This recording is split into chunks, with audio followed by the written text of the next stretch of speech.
Mr. Vice Chair, members of the Commission. My name is Zane Marshall. I'm the Director of the Environmental Resources Department for the Southern Nevada Water Authority.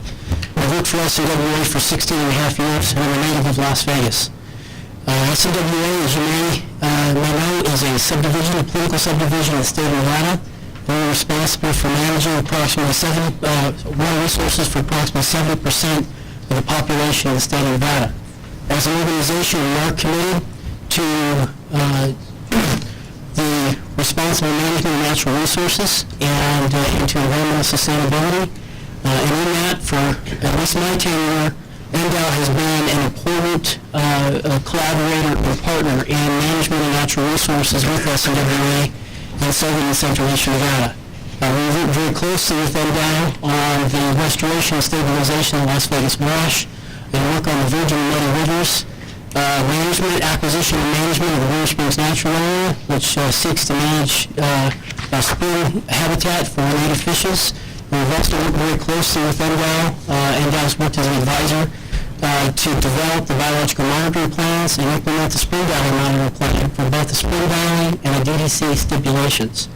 So NDOW is an important partner for us. And we think that a stipulation with NDOW will help to, is a positive thing, and will help to ensure NDOW's place at the table as a Department of Interior and Bureaus to help us manage, avoid, and minimize impacts to wildlife and fisheries resources that may occur from this project. And with that, I would make the offer to the Commission that myself and my staff will come back at your pleasure at any time that you wish to receive presentations, updates, or other information that we can provide about any activities concerning the Water Authority, whether it be in Southern Nevada or in the central eastern part of the state. In my capacity, I'm responsible for the environmental compliance and planning for large infrastructure, but also the ranches in central eastern Nevada are under my responsibility, which include 23,500 acres of gated properties and approximately 900,000 acres of grazing allotments in that area. So with that, I'll take any questions that the Commission might have. Before we start asking questions, they have to be pertinent to this agenda item. Okay, Commissioner Rain. Yes, sir. Could you give me top 2 or 3 examples of the biggest items in stipulated agreement? I mean, what would be the biggest ticket items or biggest obvious items? I mean, examples. I think the important components of the stipulations as they exist now with the federal agencies is that they set up forms both of executive committee and a technical committee and technical committees that are composed of scientists, technical members of the signatories to work on and develop data management and monitoring activities that will help the executive committee to make decisions. The technical committees also provide recommendations and advice to the executive committee to make decisions. As the exists now, there is a significant amount of data acquisition that is required, both hydrologic and biological. And in Spring Valley, there are both monitoring wells, piezometers, stream gauges, gauging, there is monitoring of vegetative communities, of aquatic systems, and some specific species that include spring snails, northern leopard frog, relic bass, plankfish. And so there's a significant amount of data acquisition that is provided to the group to make decisions off of, and we provide an avenue for that information to give the executive committee and then to the state engineer if the state engineer has to direct the group. The idea is for the signatories of the stipulation to be collaborative and to work out problems. If there is an impact seen or anticipated at an environmental site, the idea would be to avoid, minimize, and then finally mitigate impacts to those areas. And if the executive committee can't come to a decision, there is an elevation process that elevates the decision to the state engineer. So in no way does it undermine the state engineer's authority. It really provides information both at the technical level, the executive committee level, and ultimately to the state engineer. Many of the signatories give up any of their legal responsibilities. So as it was stated earlier, the Fish and Wildlife Service maintains their authority over the listed species, so the authority given to them by the Endangered Species Act.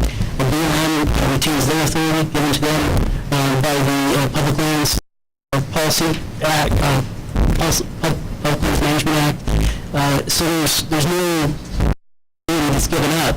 But what they do is they require the water authority to collect this information, this modeling information, and then ultimately take action, whether that is actions to avoid, again, minimize or mitigate impacts.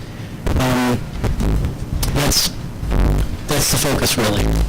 Because that kind of covers a lot of the monitoring and management portion. On the mitigation end of it, what would be some of the biggest mitigation items that you would see that might be in this agreement? Mitigation, for one thing, the process provides baseline data collection. And in Spring Valley, we are required to collect 5 years of hydrologic and 7 years of biological baseline data prior to groundwater development. And in the DEC stipulation, we have a requirement of, I believe it's 2 years of baseline data collection. So in doing that data collection, we are identifying where sensitive resources are that we need to monitor more specifically. And so then, as the project is developed further, we should understand that in the EIS or the DEIS that we don't yet know where the specific production wells will be. And that will be addressed in later phases or supplemental compliance through the National Environmental Policy Act and BLM. As these facilities are sited, we will take into consideration the location of those sensitive resources to avoid impacts or minimize impacts to those resources. So that's proactive. As groundwater development occurs, there will be continued monitoring, and if impacts were anticipated or expected to occur at a site, then we could move pumping, reduce pumping, stop. In some cases, we may, if there is impacts at spring sites where there might not be critical resources, like a sensitive fish species or a northern leopard frog population, then we might offset impacts to a spring that's impacted by improving conditions at other spring sites in the area or in the basin. So that's in general the concept. And again, the idea is to avoid, minimize, and mitigate as a last factor. I know there's been some comments about SNWA proposing to plant xeric species in replacement of phattophytic plant communities. The state water law requires that groundwater be developed within the perimeter yield of the basin, and the basins are the allocation of the basins, the capture of evapotranspiration is a consideration in estimating the perimeter yield of the basin. So in the city engineer's process, we presented evidence in regard to potential transition from, for example, communities to more upland wood basin shrub communities. So our presentation to state engineers is that may be acceptable if ecological function and condition are maintained within those shrub communities. We would not allow the complete loss of shrub communities in those basins, which has been a concern of many parties. And I think the stipulations provide sufficient information through the biological modeling to detect impact and change, and to allow for management actions to offset those impacts.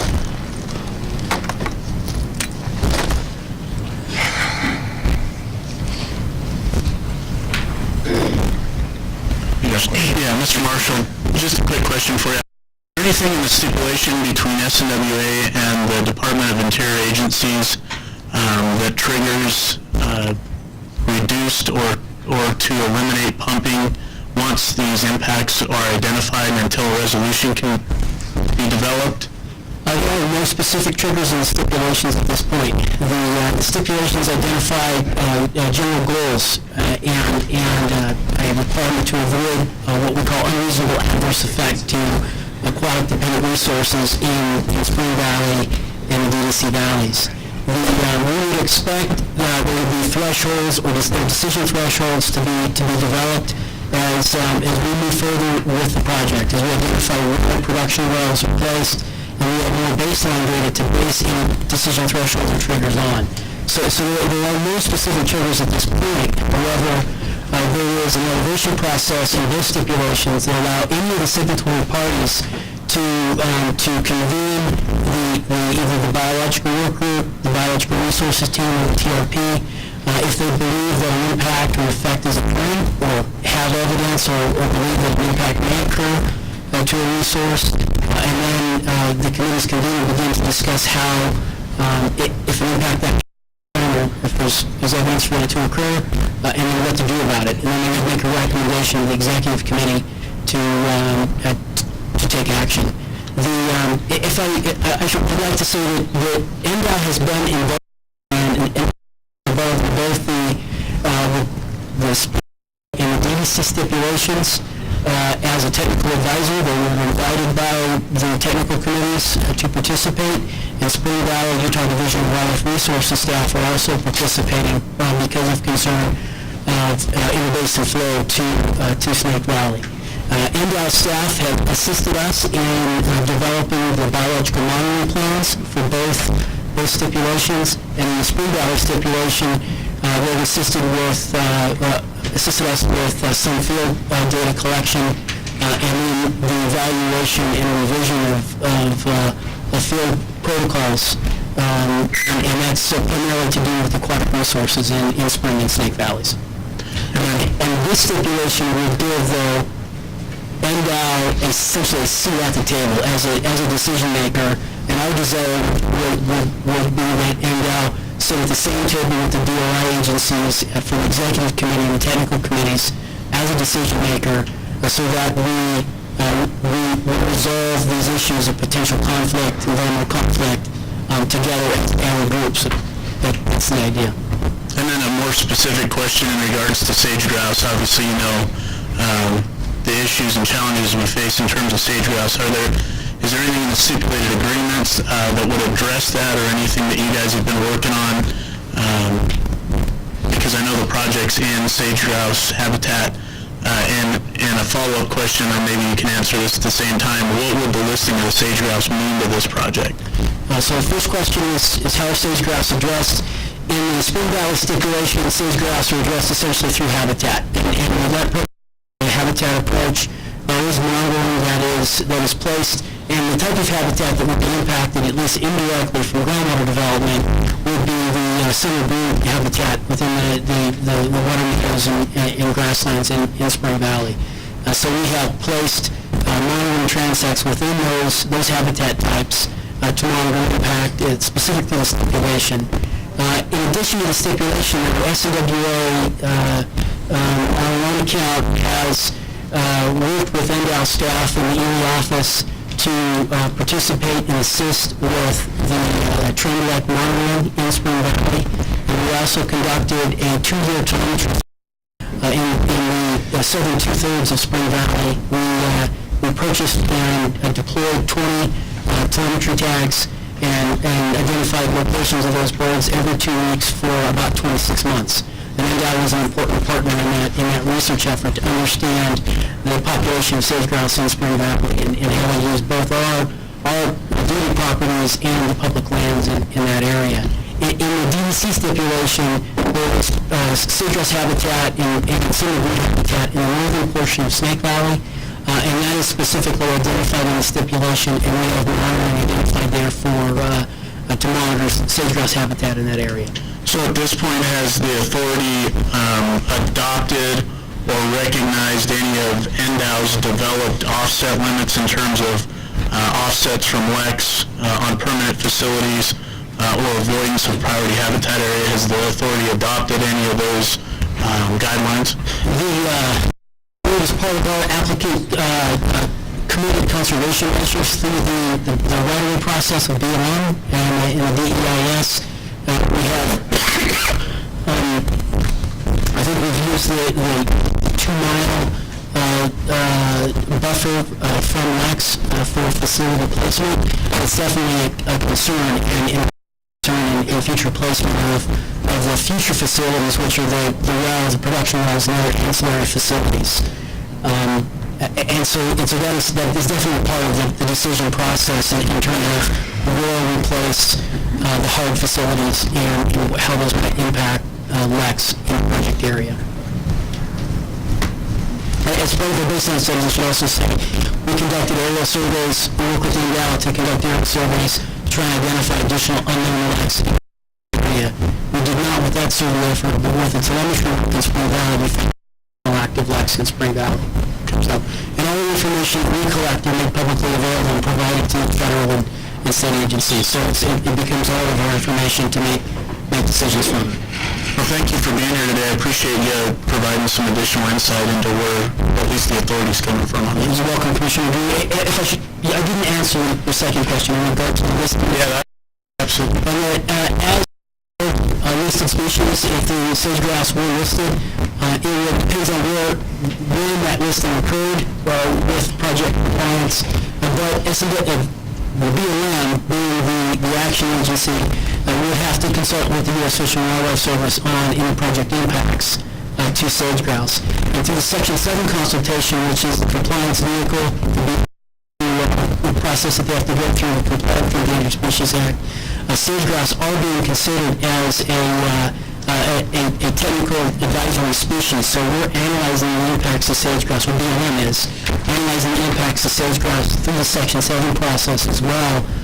But they're a technical advisory species, so Fish and Wildlife Service will provide advice to Fish and Wildlife Service, or to BLM. If it gets listed, we would have to go through that process again, and it could impact the specific placement of facilities and how the project is implemented into the future. Any other questions? Let's move on. Hey, Commissioner Golder, do you have? No, thank you. Okay. Thank you. Do you have anything else, Mr. Moore? And board members, again, Elmer, Chief of Habitat for NDOW. One thing that might be valuable to bring into the discussion here, and this has to do with some conditions that were placed on the water applications when they were granted last time. And keep in mind, those, of course, were vacated and no longer valid. However, this might be valuable information, and there's no guarantee that if the state engineer made favorable rulings again in March or whenever those rulings come out, that they would see exactly the same conditions, but I anticipate that possibly we would. And when the rulings were made last time, there's a list of conditions that the state engineer put on those granting those applications, and I'm going to read a few of them. That just explains the role of the state engineer as he saw it after the last rulings were done. So it's not like they made the ruling and kind of just walked away. The applications are granted subject to a number of things. One of them, the monitoring and mitigation program approved by the state engineer prior to the export of any water permitted under these applications. After approval of the monitoring and mitigation plan, SNWA would file a report, an annual report with the state engineer by March 15th of each year, detailing the findings of the monitoring and mitigation plan. And then goes on to say at the end, if pumpage impacts existing rights, conflicts with the protectable interest in existing domestic wells as set forth in NRS 533.024, or it threatens to prove detrimental to the public interest or is found to not be environmentally sound, the applicant will be required to curtail pumpage and or mitigate the impacts to the satisfaction of the state engineer. I thought that might be valuable. We have no guarantees that if a favorable ruling comes out that those are the exact conditions we'll see, but that's what he saw fit to include as conditions last time. And I think it further explains another level of checks on this program. So I thought that might be valuable. That's all I have. Thank you. Thank you. Before we move away from this agenda item, since Mr. Marshall offered up to see us again, I think we were limited in some of the questions we could ask because of the scope of this agenda item. And with our next commission meeting being in Vegas, maybe we could get him on the agenda so we can broaden our scope of questions. I'm sure he has answered these questions 100 times under many different forms, but maybe it'd be valuable information to have him so we can ask probably the same question we've been asked 100 times, but then we can have it on our record and convey to our constituents. There's no public comment on an informational item. Can we take recess, come back at 11:25, and we'll move on to agenda item number 8?